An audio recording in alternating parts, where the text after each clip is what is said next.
Greetings, salutations, and good now. Welcome back to the channel. My name is Kevis Major, doing it major. And in this video, we're going to be talking about Cancer closing, Leo opening, Mercury going direct, and Saturn turning retrograde. This is one of the biggest transition weeks of the year, and it's going to be major. All right, so Sun is going to be leaving Cancer, entering Leo. Like I said, Mercury direct. Saturn is going to go stationary and go retrograde in Aries. That's huge. And also Jupiter is going to have some heavy hitting aspects with all of the outer planets. So this is not just going to be your regular forecast, but this is where the emotional work should have already begun and should have already been going on in Cancer, but this is where it prepares to become visible or visual or performative in Leo. All right, so Cancer, we know Cancer is quite protective, so we would have been, or I was quite protective of the things that I was trying to manifest, keeping it private. The fourth house is the private, so you keep that concealed and private, and then Leo brings it into the light. But here's the deeper question though. Are the things that you want to bring to the light ready to be seen? Because not everything grows when there's a lot of light or visibility. You know, growth happens, or the seeds need to be in darkness. And so during, the new moon that we had in Cancer, that was on July 14th, we had the dark moons. That's the reset point. That's when old Luna would have been shedding her light, shedding or releasing all of that old consciousness, that old emotional information, old memories, old patterns, and entering into a new shape, a new form, a new mode. And so this week, as the moon is waxing, we have a nice moon in Libra right now. I really love Libras. And so as the moon is waxing, gaining light, if light is information, or if light carries information, then the waxing moon represents, gaining new information, using that new information and feeding it into our emotional bodies, into our psyche bodies, and also into our physical bodies.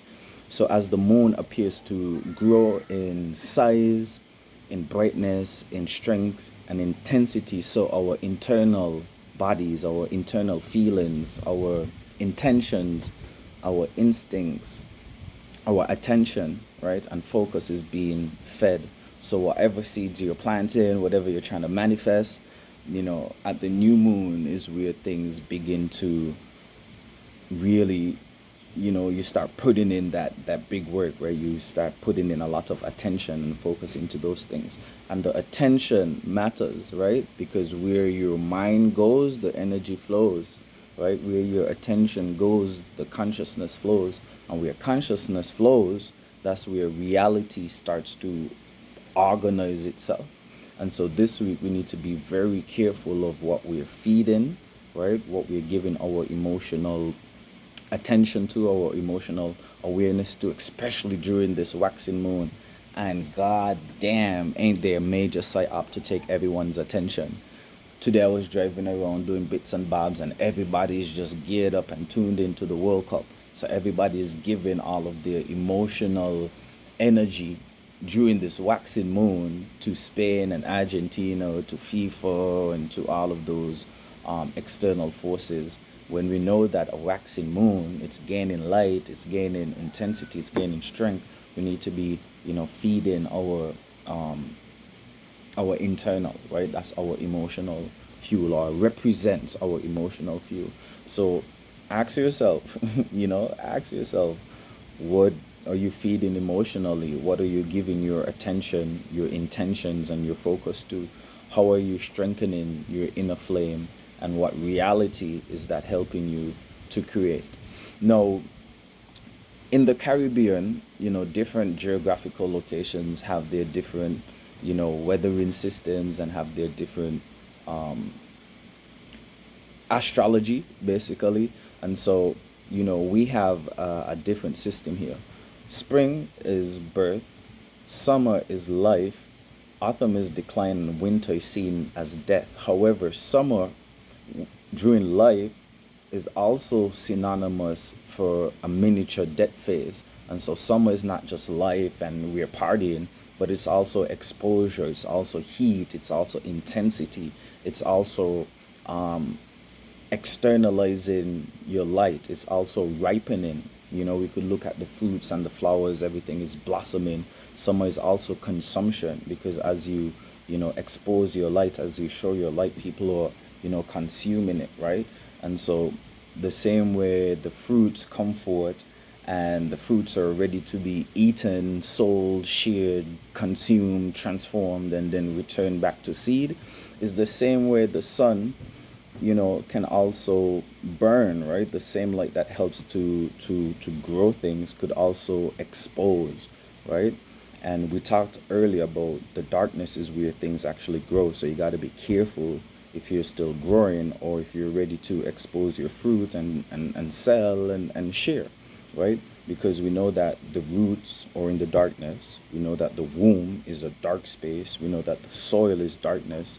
And so the hidden place is not empty, but that's where your seeds are, right? That's where creation begins. And so in the Cancer season, that was like a womb. It's the mother sign. And so it's ending, and we're going into the Leo where there's birth, right? And birth is sort of like a miniature death. When you think about a baby is alive inside of the womb, and then it dies out, it births out, birth, death, sort of synonymous into the world. And so it's sort of symbolic for us going into the Leo season. Sun is home in Leo, where things could be visible, things could be felt, seen, experienced, tasted, enjoyed, consumed, and then it's going to subsequently decline, right? And so Cancer was a big protective energy, and now Leo is, do you have enough life force to show, right? To be seen, to share something. And so again, a heavy emphasis of protection. There's certain things that you're trying to manifest. There's certain things that you're working on that you got to continue protecting. You don't necessarily have to bring them to light, even though we're going into that Leo season, right? So don't expose the things that still need protecting. Don't be performing things that you're still trying to heal or master. And don't rush certain things just because, okay, it's Leo season, things got to be seen. Certain things need to be stayed, kept in the darkness. And there are certain things that are going to be entering into the marvelous light, and that's up for you, to be the magician, to be spiritually mature, to know what you want to produce in this season, and what you want to hold down and continue nurturing internally before it's expressed.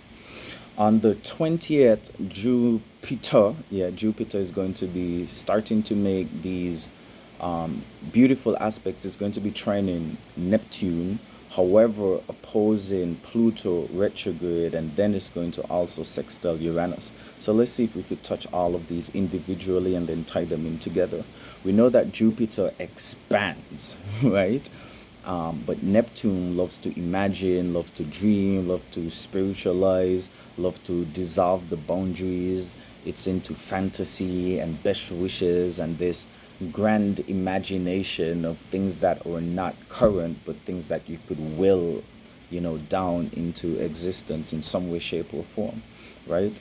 We know Leo, again, because Jupiter is in Leo, is this creative fire, it's visualization, it's pride, it's performance, it's art, it's creativity, it's courage, it's this fixed expression, right? Whereas Neptune is in Aries, identity, action, initiating and creating new ways of, expressing self. And so anytime we're dealing with Neptune, whether it's retrograde or not, it could be a bit confusing because it deals with fantasies and dreams, not reality, but things that we want to bring down into reality.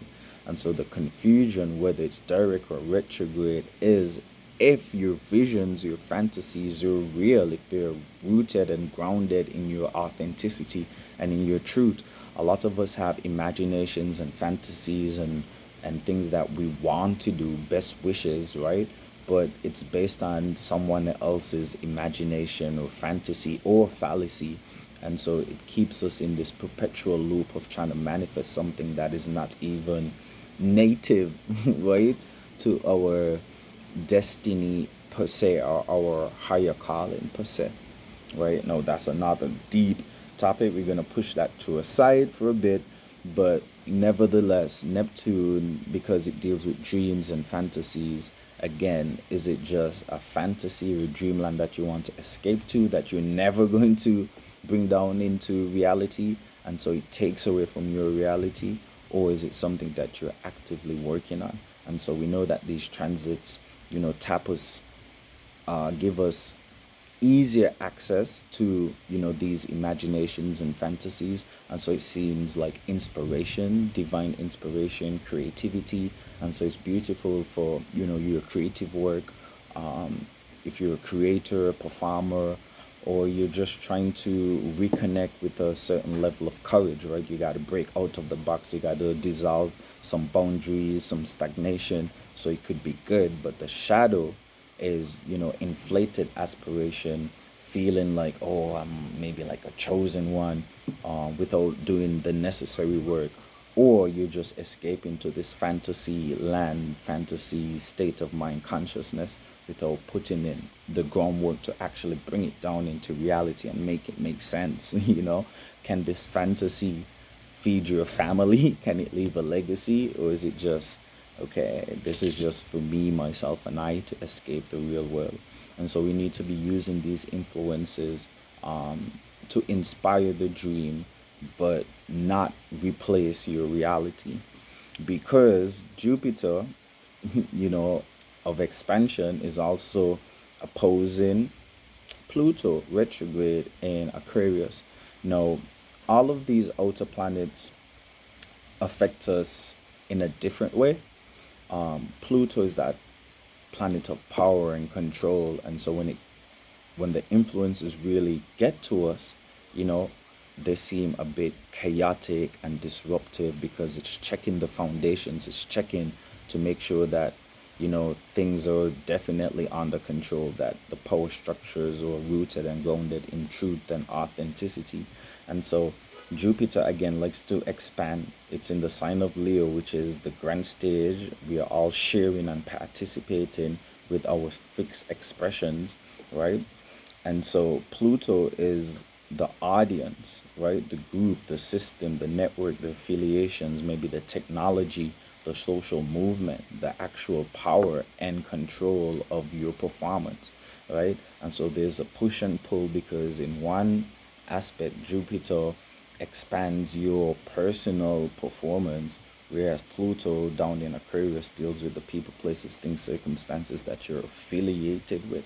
And so because Pluto in retrograde is there, you know, trying to take power and control over groups and associations, or maybe feeling powerless because of your personal authentic expression is not really being received in the best light. And so, there's a sort of push and pull as to how you could, appease the groups and affiliations and networks and the platforms that we're all using and indulging in, and forming communities with, etc., but also keeping our authenticity. And Jupiter is expanding that, right, what we have to share and offer to the world.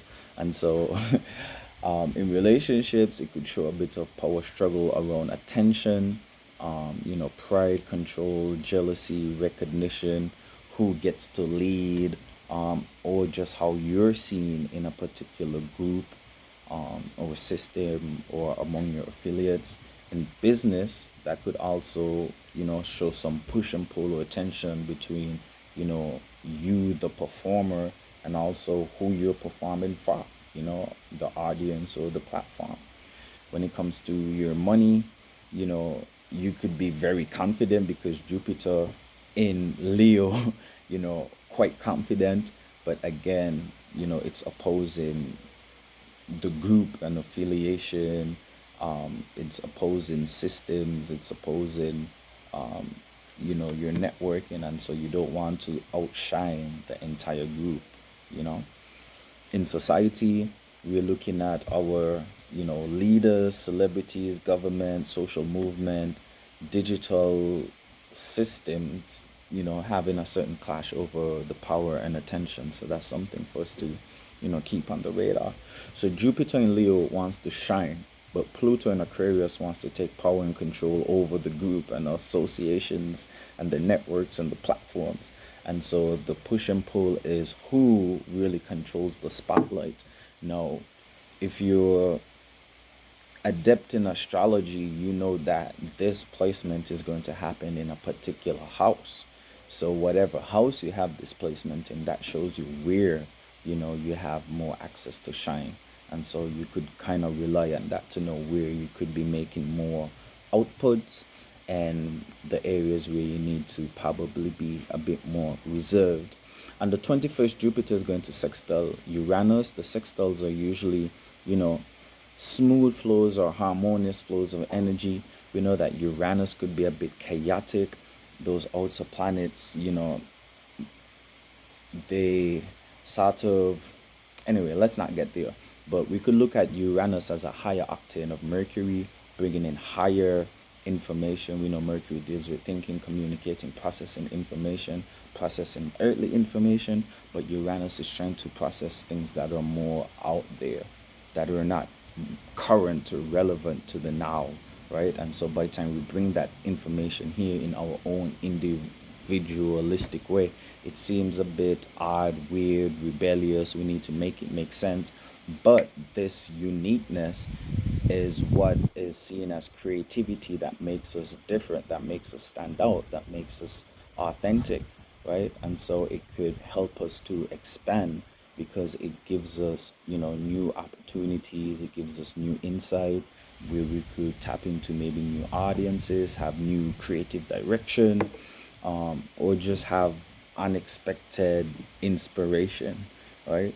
And so remember earlier though, we said that not everything needs to be rushed. Some things are better while they're growing to be in darkness. And so even though Uranus, is bringing in inspiration and influences, Jupiter is expanding and it's in fire and it's performative, some of that, needs to be tucked into the stuff that we're trying to, continue to grow and harness in the darkness. So we need to keep that in mind as well. Thinking could become a bit better, a bit more individualistic because you're getting fresh ideas that pertain to you to help you build something new, to try a new format, to change how maybe you communicate with your audience or just with the world. On the 22nd, Sun then slides into Leo, 0 degrees Leo. And this is the beginning, guys. This is the major shift as we say bye, bye, bye to the Cancer season. And, Sun in traditional astrology enters the sign that it rules, right? And when Sun enters Leo, it's at home. So what do you do when you're at home? You do what you're most comfortable doing. And so it's kind of symbolic or representative of, us just being in our authentic expression. It deals with visibility, it deals with courage, it deals with expression, it deals with leadership or just leading, performance, creativity, even sexual energy, children, joy, pride, royalty, the heart, And so it's dealing with a lot of things that could be seen, felt, experienced, and also participated in. So Cancer is the house, private life, and Leo is the grand stage. The grand stage. Now, when we think about the grand stage, there's a lot of things that could happen on a grand stage, right? Now, let's keep it cute. Let's keep it sweet. There could be a performance that is beautiful, that is entertaining, everybody enjoys it. Or it could be a lackluster performance, you know what I'm saying? Or you could crash out. All right. Now there's many spectrums of these scenarios, but we have the good, we have the bad, and we have the indifferent. So we know that during this Leo season, on the grand stage, we are all on the grand stage, right? I mean, in your geographical location, that is, I'm talking about for our geographical locations now, because we know that the Leo season, is affecting slightly different depending on your geographical location as well. Okay, so good, bad, or indifferent. Um, this is where, our hermetics come into play, because so above, so below.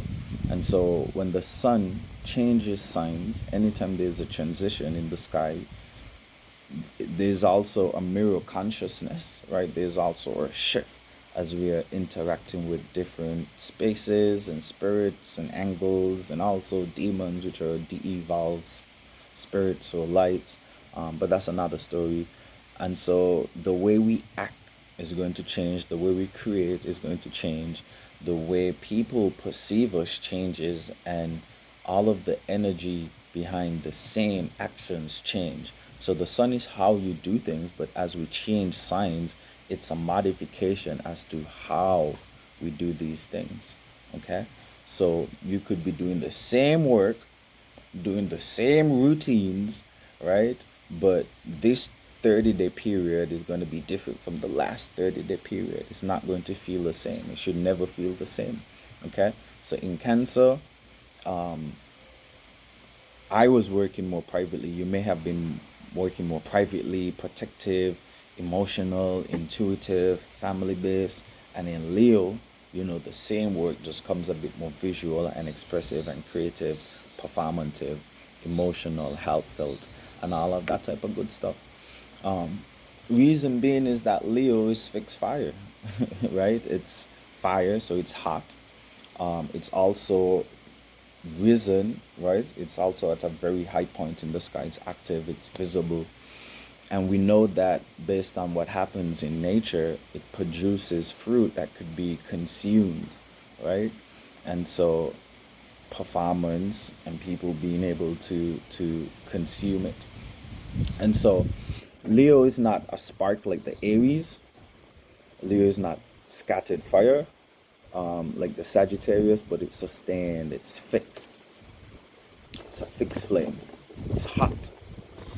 And so, again, there's a quality of heat that separates and that transforms. So we have to be quite careful. There's an element that activates, that causes movement, that brings life, but also, separation um, as well. So we need to be careful what we're doing in the summer times, right? Because we know that shadow side, um, on the shadow side internally, sun deals with our individual light, our ego. Too much sun could burn. Too much sun could be overwhelming, and too much Leo, too much ego, too much performance, too much drama, too much attention, too much passion, too much leadership that looks like domination or domineering. We could see how this Leo season could go sideways. That's why I say it's a performance for good, for bad, or indifferent. And it's up to you, you know, to use this information wisely. So Leo season in a nutshell asks, am I shining because I am full, or am I performing because I feel empty? Damn, let that one sink in. We are going to be performing, we are going to be expressing something, but are you going to be expressing your fulfillment, or are you going to be one of those empty vessels that make the most noise? All right, we're going to push forward and talk about Mercury going direct in Cancer. This one is also a major shift and a major relief point, because we know that Mercury in Cancer, it was a powerful retrograde. As we go back through the hands of time, we're going back to memories, old conversations, emotional patterns, things that happen in the private life, your private matters, home affairs, childhood themes, themes surrounding the people, places, things, circumstances, situations, activities that make you feel most comfortable, rooted, and grounded from an emotional standpoint.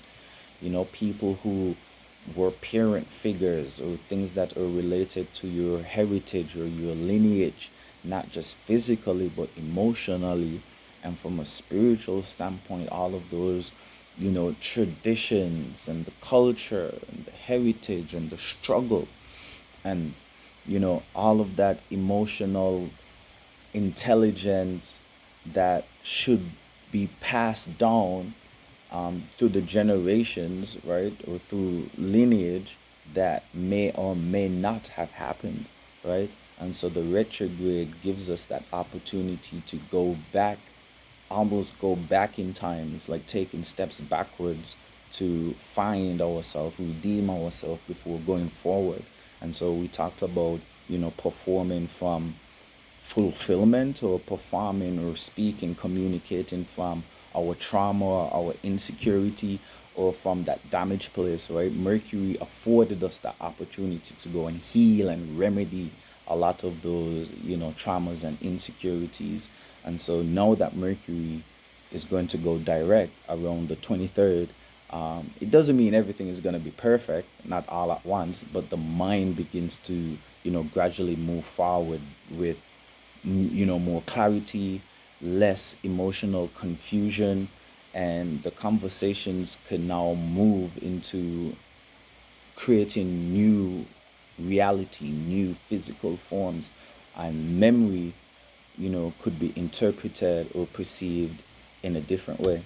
Mercury now being direct in Cancer is saying like, okay, now I understand why I went through what I had to go through, so I could remember, my true power. Now I could speak from the heart and move with clarity. And so decisions, could be formed from a more emotionally intelligent standpoint versus a reactive standpoint. And so we reviewed, we reanalyzed, we remembered, we processed, and now we could respond differently. On the 26th, Saturn is going to go retrograde in Aries, and this is a big one. This is one of the biggest shifts because Saturn deals with structure, time, law, limits, restrictions, boundaries, responsibilities, karma, maturity, material, responsibility. It's hard and it's dry, and Aries is the head, the first sign, the spark, the beginning, the warrior, the initiator, the self, the action, the impulse. This is where things are initiated and created. And so Saturn wants to initiate and create new boundaries, a new timeline, new restrictions, new discipline, new boundaries and borders, a new body, a new sculpture. And so this could be quite hard because it's being forged out of fire, initiating fire. So it's just constant, whipping or beating something into form. I just think about a blacksmith just pounding or forging, a new weapon, something that could be sharp, something that could cut through reality and forge a new one. And so Saturn wants to build a new self, new discipline, new actions, new relationships, just a new identity. But Saturn is not comfortable in Aries. It actually falls here. Aries is ruled by Mars, and Saturn loves to be in like darkness, like Libra and Aquarius and Capricorn. That's where he rules, right? That's his domain. So when he's in Aries and he has to be like rising and going up, doesn't like that, right? He likes to be in the darkness, and so Saturn likes patience. We know in the darkness that's where things really grow. We talked about that earlier. And so he's dark and dry and cold. And so he likes to be there. That's where, growth happens. But now it's in the light. Now it's in Aries. Aries wants it now, wants it now, wants it now, impulsive. And so it's going to be, you know, a more difficult aspect or alignment. And because he's going retrograde, he's going to be redoing or restructuring, or it's going to be seeming like we're doing a lot of these things over again, things that you knew you were supposed to do, but now you really are forced, right? To go within, to go internal, to get your personal power back, because the external structures of the world seemingly are going to be failing us, right? Retrograde, the system, the law, being reversed. I mean, it just seems like we need to go within to get that power. My note shut off, so I'm a bit in the wilderness, but I know that there's going to be a powerful eclipse, right? There's going to be a powerful eclipse. Now we're going to talk about that in another video, because I really wanted to look to my notes. But this eclipse, also Mercury is already going to be in Leo, I think. So it's almost going to be like a conjunction. It's going to be a huge point. And so I think we really need to, make a separate video about that one. But all in all, we could see that this week is going to be a major transitional week, where we're stepping out of darkness into a marvelous light. And marvelous for me, and hopefully my followers, I don't know about the external world, because a lot of people, as you know, are giving their emotional fuel away right now during this waxing moon. And so when it's time for them to go out into the world with a certain level of passion and fire for their own individual reality, the it's just gonna be, oh my days, what's gonna happen after this World Cup final. Anyway, major farewell until we meet or greet again. My name is Kevis Major, and I hope you guys have a major transitional week in the bestest and most positive sense. Also remember that there's certain things that we're gonna have to continue to hold down, gonna continue to hold it down, right? And also people are gonna be crashing out, so we need to protect ourselves heavily. All right. So whatever spiritual work you gotta do, whatever protective measures you gotta take, especially this week, do what you gotta do to protect yourself and yours. All right. See you guys in the next video. Doing it major.